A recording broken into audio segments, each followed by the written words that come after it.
परमेश्वर के अति पवित्र नाम की स्तुति हो। आत्मिक सुवार्ता में आप सभी का स्वागत है।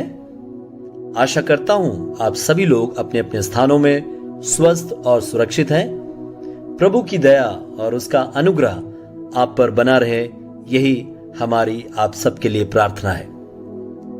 भजन संहिता 68 उसके 19 आयत के पहले भाग। धन्य है प्रभु जो प्रतिदिन हमारा बोझ उठाता है।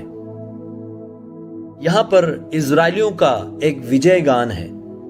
उनके जीवन में जो प्रभु ने उन्नति दिया है, उस उन्नति के आधार पर उन्होंने प्रभु की उपस्थिति में प्रभु को सारा आदर और सारी महिमा देते हुए उन्होंने अपने अनुभव के मध्य में ये बोला और ये गाया, धन्य है प्रभु जो प्रतिदिन हमारा बोझ उठाता है।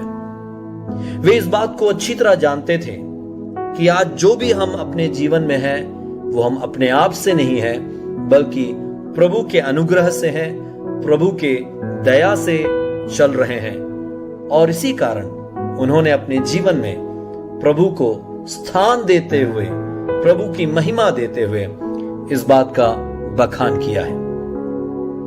मेरे प्रियो, हो सकता है आज आप किसी बोझ से दबे होंगे। आपके बोझ को उठाने वाला हो सकता है कोई नहीं होगा। अगर होगा भी तो वो कह रहे होंगे आपसे कि मैं आपकी सहायता करूंगा, मैं आपको देख लूंगा, मैं आपके परिवार के विषय में सोचूंगा, मैं आपकी सेवकाई में सहायता करूंगा।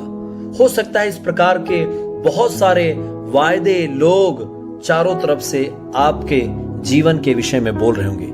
लेकिन इस बात को याद रखिए, जो आपको ढांढस दे रहे हैं, जो आपको हिम्मत दे रहे हैं, जो आपको सांत्वना दे रहे हैं, वो भी कहीं ना कहीं बोझ से दबे हुए हैं। तो इस कारण से वो आपका बोझ कभी उठा नहीं सकते हैं। लेकिन यहां पर ध्यान रखिए, प्रभु का वचन, प्रभु के लोग प्रभु की उपस्थिति में जाग कर कहते हैं, धन्य है प्रभु जो प्रतिदिन हमारा बोझ उठाता है। तो कहने का तात्पर्य यहां पर यह है कि मनुष्य आपका बोझ प्रतिदिन नहीं उठा सकता, लेकिन एक है जो आपका बोझ उठाना चाहता है, आपके बोझ के विषय में सोचता है और जो आपके करीब आना चाहता है, और उसका नाम सारे नामों में श्रेष्ठ है और वो नाम प्रभु यीशु मसीह है। उसने इस प्रकार से कहा है, मत्ती रचित सुसमाचार 11 उसकी 28 आयत में, हे सब परिश्रम करने वालों और बोझ से दबे लोगों, मेरे पास आओ, मैं तुम्हें विश्राम दूंगा।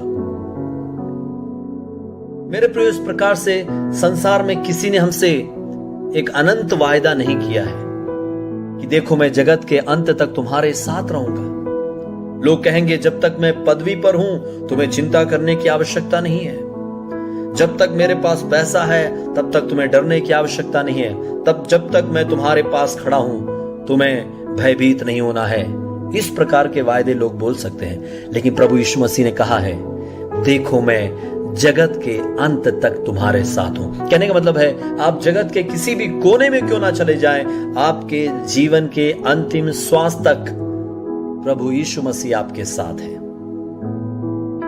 हो सकता है आपके बोझ को देखकर लोग रास्ते बदल दे रहे होंगे, आपका बोझ देखकर कोई आपसे बात नहीं करना चाह रहे होंगे, लेकिन यहां पर प्रभु यीशु मसीह आपके बोझ को, आपके बर्डन को उठाना चाहता है। He is interested to carry your burden।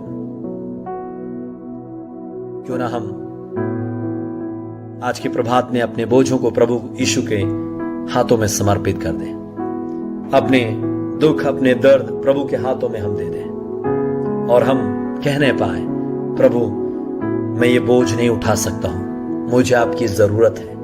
आप मेरे हृदय में आए, मेरे हृदय के अंदर जो बोझ है, जो दर्द है, जो वेदना है, प्रभु आप उन्हें उठा लें।